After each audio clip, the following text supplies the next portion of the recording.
In February 1943, the United States Army saw its first major battle of World War II. They confronted the German Afrika Korps in the mountains of Tunisia at Kasserine Pass. It was, to put it bluntly, a disaster and one of the most humiliating defeats in the history of the American military. However, in the aftermath of the defeat, the Americans shocked everyone by completely turning things around in just a matter of weeks. Learn more about the Battle of Kasserine Pass and the American Army's baptism by fire on this episode of Everything Everywhere Daily.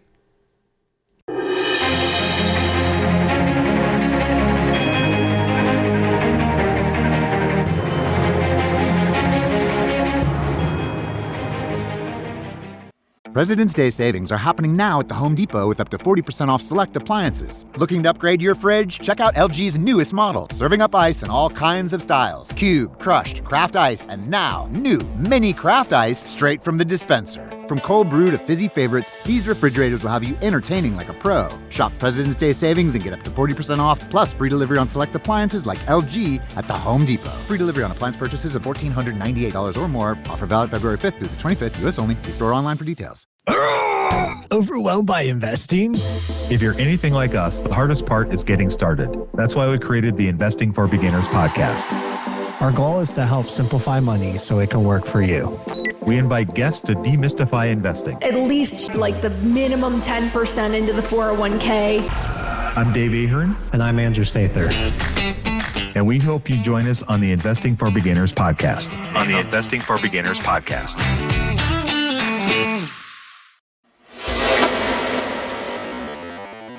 To understand the debacle at Kasserine Pass, we need to go back to before the war began, and even to the country's founding. The United States never had a great land army. Other than the American Civil War and the First World War, when large armies were briefly assembled, the United States always had one of the smaller armies for a country of its size and economy. The nation viewed itself as a naval power given its location between two oceans, and there was little need for a major land force that could be used in North America. When the U.S. entered World War I, it once again assembled a large army quickly. However, after 1918, the U.S. demobilized the army with extraordinary speed. The wartime army of 4 million shrank to roughly 200,000 by the early 1920s. The political mood favored isolationism and fiscal restraint. The National Defense Act of 1920 reorganized the Army into a small regular army, a National Guard component, and an organized reserve, but Congress consistently underfunded it. Mechanization lagged, and modern tanks, artillery, and aircraft were scarce. In 1939, on the eve of World War II, the U.S. Army ranked 17th in the world in size, behind Portugal. It was smaller than the armies of Romania and Bulgaria. Its officer corps contained talented individuals, but many had never commanded large formations in combat. All of this became relevant when the Americans landed in Morocco in November of 1942 for Operation Torch, which began the American North African Campaign, which I covered in a previous episode. The Germans entered the Tunisian campaign with undisguised contempt for American military capability, an attitude shaped partly by ideological assumptions about democratic societies and partially by the early evidence of American performance in the Torch landings, which had been technically clumsy. General Hans-Jürgen von Arnim's assessment, shared widely among German commanders, was that American soldiers were physically soft, that their officers were incompetent, and that they would not fight when pressed. Field Marshal Erwin Rommel, after observing the early fighting, wrote that the Americans, quote, were fantastically cowardly in his personal notes, though he added the important qualification that they learned quickly and that their equipment and logistics were formidable. After the American landings, the Germans had retreated to defensive positions in the mountains of Tunisia. The place where the Americans finally entered combat was Kasserine Pass, a 2-mile-wide gap in the dorsal mountains of central Tunisia. The Battle of Kasserine Pass unfolded between February 19th and February 24th, 1943, when German forces under Erwin Rommel struck the U.S. Second Corps positioned in central Tunisia. The battle was a disaster for the Americans. American units, spread thinly across wide fronts and lacking effective coordination, were hit by fast-moving combined arms attacks supported by artillery and air power. When Rommel's forces swept through the pass, American units disintegrated with surprising speed, abandoning equipment and positions in what veteran German soldiers regarded as a rout. German forces exploited gaps, overran defensive positions, and forced a disorderly American retreat westward. Although the Germans ultimately failed to achieve a major breakthrough due to logistical constraints and growing Allied resistance, the battle exposed severe weaknesses in American command, deployment, and battlefield coordination. There were so many problems that it's hard to pinpoint just one as the cause of the debacle.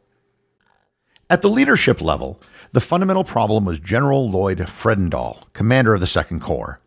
Fredendall established his headquarters some 70 miles behind the front in an elaborate underground bunker whose construction occupied a significant portion of his engineer battalion for weeks. He communicated through a confusing private system of code names, issued orders that bypassed division commanders to deal directly with regiment and even battalion commanders, and demonstrated a near-total failure of battlefield situational awareness. He also possessed a corrosive personal contempt for his subordinate commanders, particularly General Orlando Ward of the 1st Armored Division, who he actively undermined.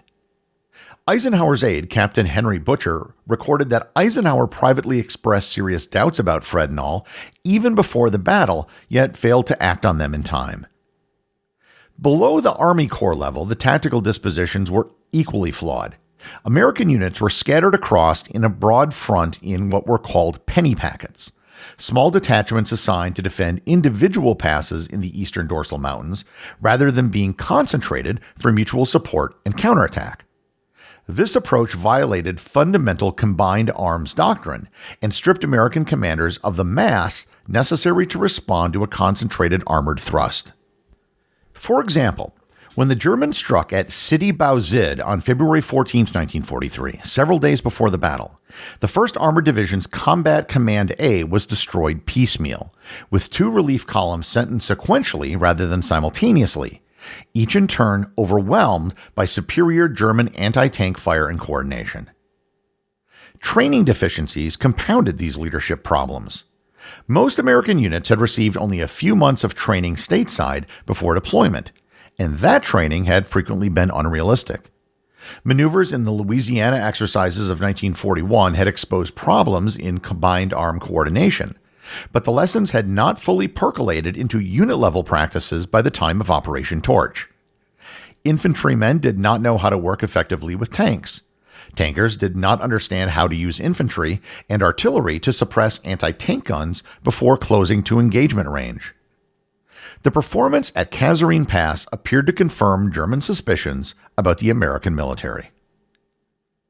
But the disaster at Kasserine is not the end of the story.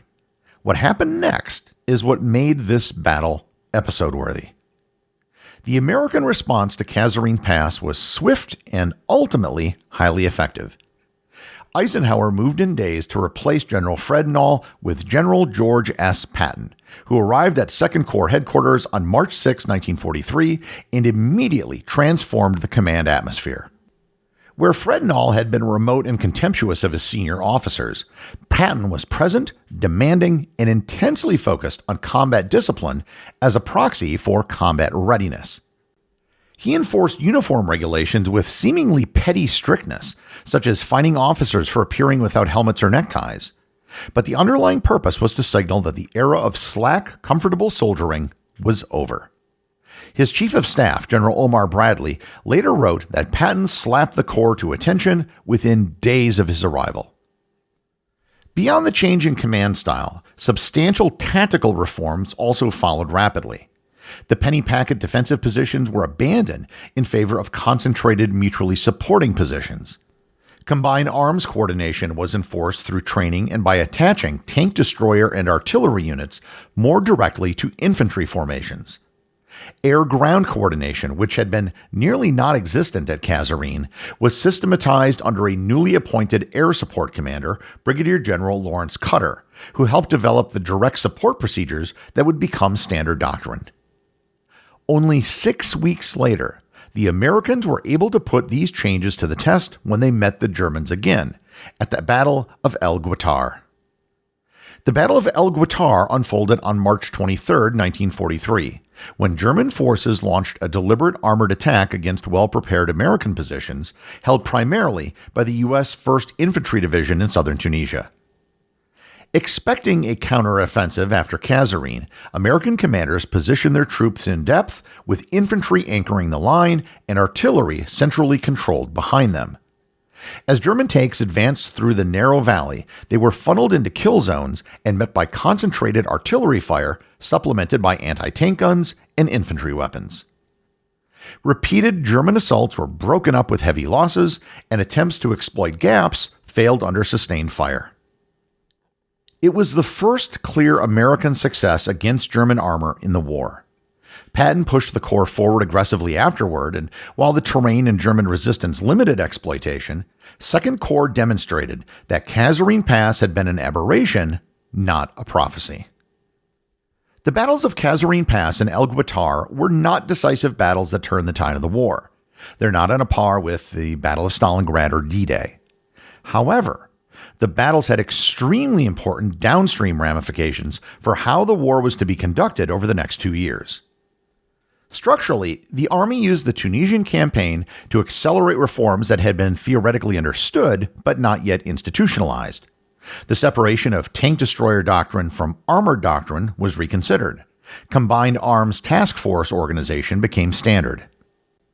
The Army Ground Forces under General Leslie McNair accelerated the revision of training programs, and the replacement system was reformed to provide combat units with better trained fillers.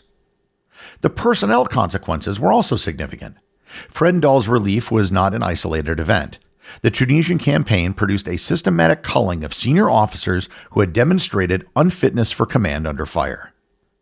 Eisenhower, who was criticized for failing to relieve Fredendall earlier, became more decisive in removing commanders thereafter.